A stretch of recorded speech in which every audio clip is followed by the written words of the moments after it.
The Ghosts of Luna by Ian Watson, the English author and teacher who, as of this recording in early 2025, appears to still be as prolific as ever.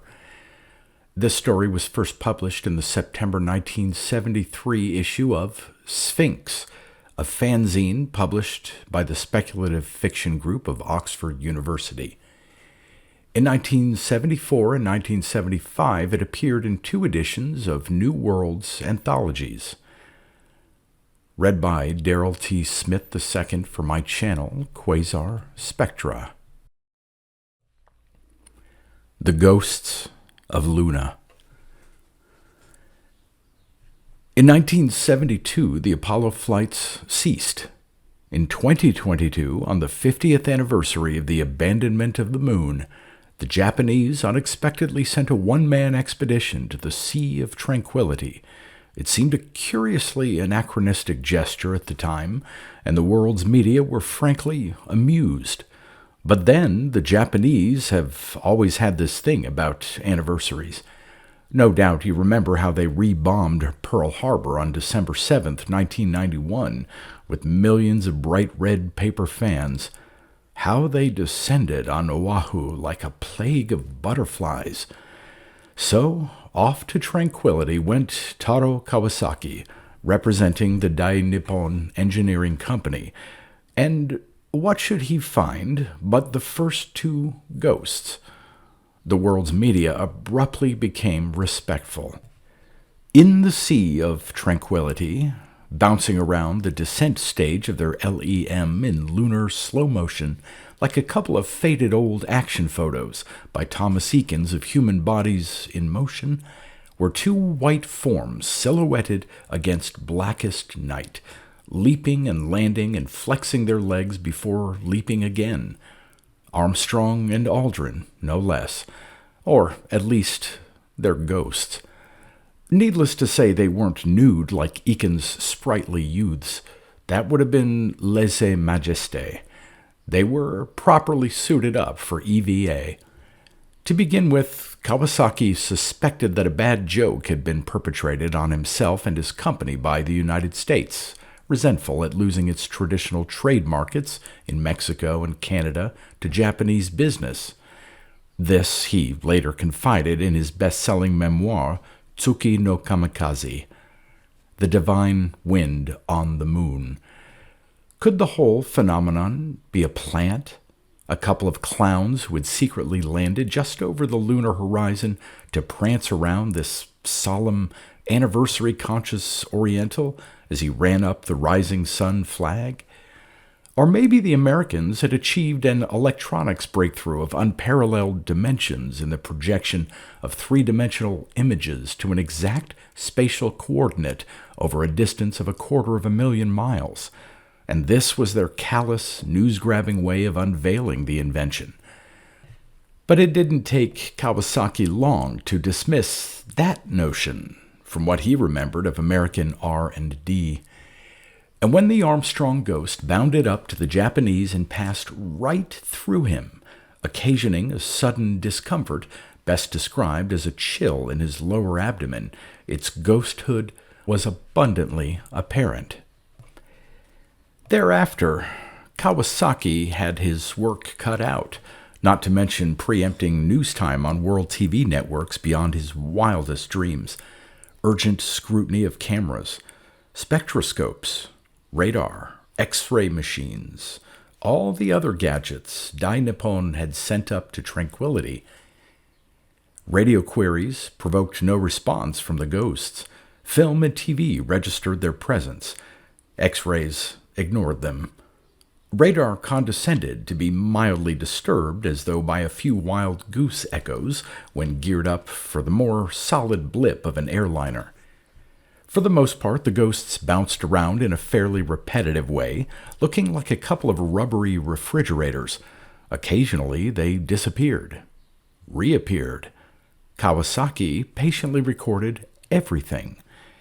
The big question back home on Earth, meanwhile, was there any ghostly Armstrong consciousness and Aldrin consciousness fastened inside those ghosts of spacesuits?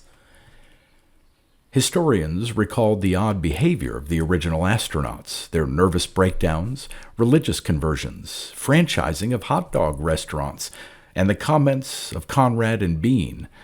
"I never dreamed on the moon," Bean said of his sleep in a hammock slung in the LEM. "I never dreamed either," Conrad had dutifully echoed him. "But every human being dreams. There's no psychological secret. You only have to watch the rapid eye movements." Had the astronauts' subconscious been siphoned out by some mysterious process to take on this ghost animation? Had they left some essential fraction of their egos behind on the moon? The ecology groups prayed that the madness, as they put it, wouldn't start up again. But alas for their protests, the imagination of America was rekindled. The second phase of the lunar adventure was soon on. The vehicle assembly building down at the Cape was demothballed. Congress voted funds. The great rockets flew again, burning up their 1 billion gallons of fuel. And Americans went back to the moon, commencing 2023, to tranquility, Fra Mauro, Hadley Apennines, Cayley Descartes, Taurus Littrow, to gape at these curious reflections of their past. Imagination was rekindled as imagination never had been fired since that first blurred footstep in the lunar soil, and that first insouciant, childishly clumsy tumble in the moon sands. America had an authentic spiritual mystery on her hands.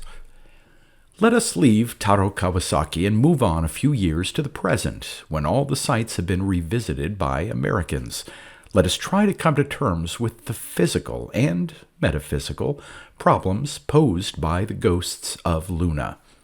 One major trouble is Kawasaki left no ghost of himself behind on the lunar surface for the second American Tranquility expedition to find. Was there something physically unique about conditions during the late 60s and early 70s of the last century? Or does it take a certain period of time before the ghost image can develop? Or is it the case that only Americans could plant a ghost? That a Japanese, being Shintoist, not Christian, is denied the privilege of a separable soul? The latter type of speculation is obviously unscientific, not to say insulting, but some wasps have seriously suggested it. The two most elegant physical explanations, coming near to scooping Nobel Prizes for sheer chutzpah, if nothing else, are Kampeyer's macroparticle theory and Ogilvy's solar camera idea. Rudolf Kampeyer decided that the ghosts were quasi-particles of discrete vacuum. Particles are generally thought of as intensely small parcels of matter, protons, electrons, etc. But why couldn't there be a few giant particles as well, obeying the same laws of quantum mechanics? Particles that could exist and not exist simultaneously as bundles of void. Their origin? Well, during that earlier half-decade of lunar exploration in the 20th century, the flux of neutrinos coming out of the sun was particularly low, incompatible with nuclear processes supposed to be going on inside the sun. Scientists working 3,000 feet down in the Homestake mine underneath Lead, South Dakota, detecting neutrinos in their tank of cleaning fluid, couldn't explain it. Unless, scary thought, the solar gases were about to stir themselves up with a dramatic outpouring of radiations. Suppose, theorized Kampeyer, during that slack period last century, the neutrino flux had been topped up by the emission of a few giant neutrino-like particles from the sun, particles whose sheer size caused them to fall into an entropy sink as soon as they hit the moon. The moon's geological configuration had been mapped to a depth of 1.25 kilometers by the orbiting command module of Apollo 17, Sheer structural topology might produce such effects as Kawasaki found, suggested Campire. Why do we perceive these particles as the ghosts of astronauts? A conceptual illusion, smiled Campire. Yes, you can smile, even in a mathematical equation. We have to see something, so we see what makes sense to our brains. Ivar Ogilvy's solar camera theory, on the other hand, posits a curious sun-moon relationship whereby the sun functions as lens to the moon's photographic plate. Again, topology plays a part in the argument, only now it's the topology of the sun, the patterns of sunspots, and the corresponding photon patterns arriving at the moon's surface, where they corresponded fortuitously with the motions of our moon men, setting up a series of standing waves still visible.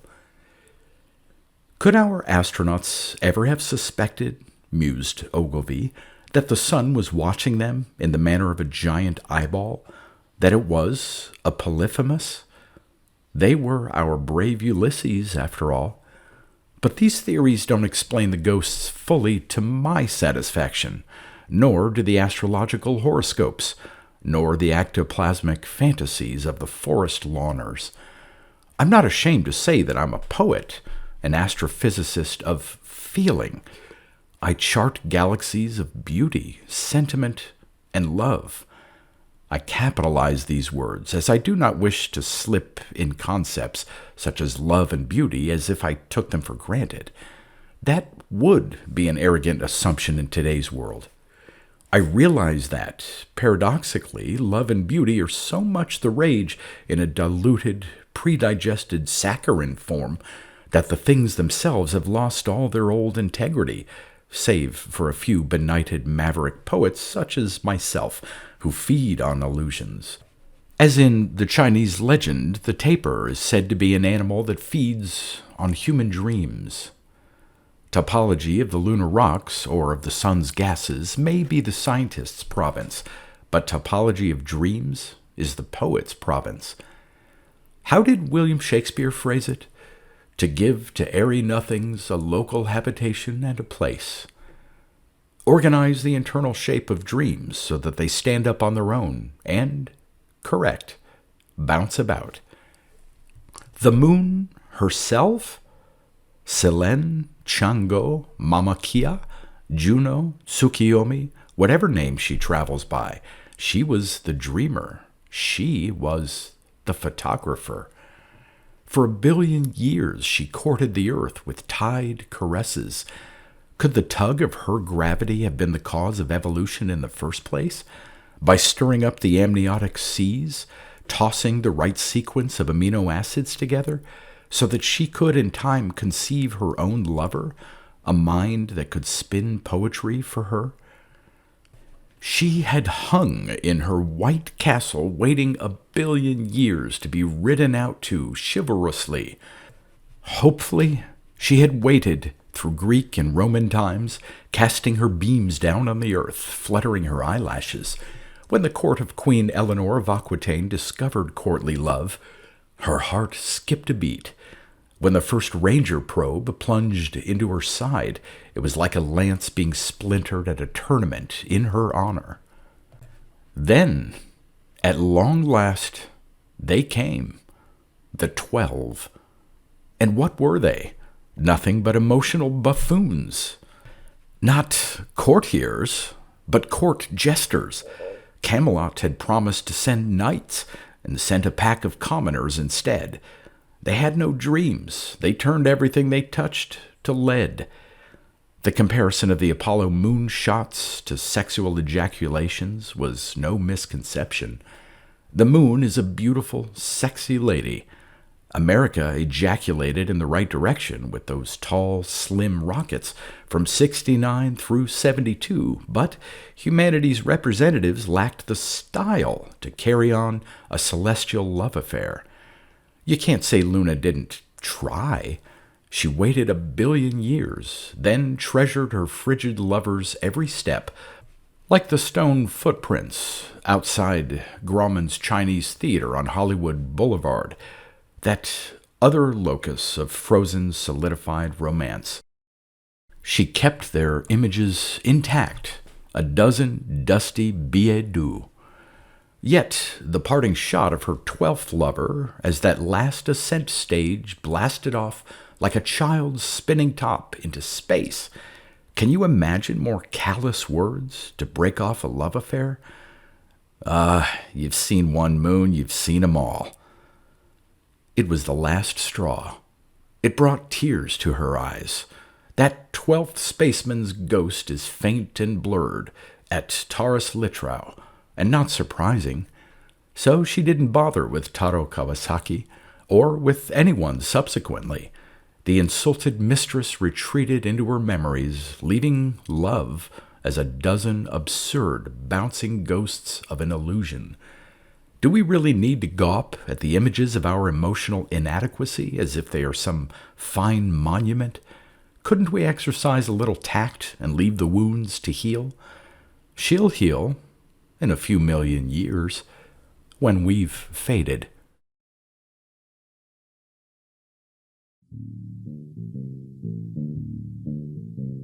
You've been listening to pre-1990s speculative fiction readings with a highlight on science fiction by Darrell T. Smith II. Please consider clicking the donation link in the description box. Thank you so much for your time and your imagination.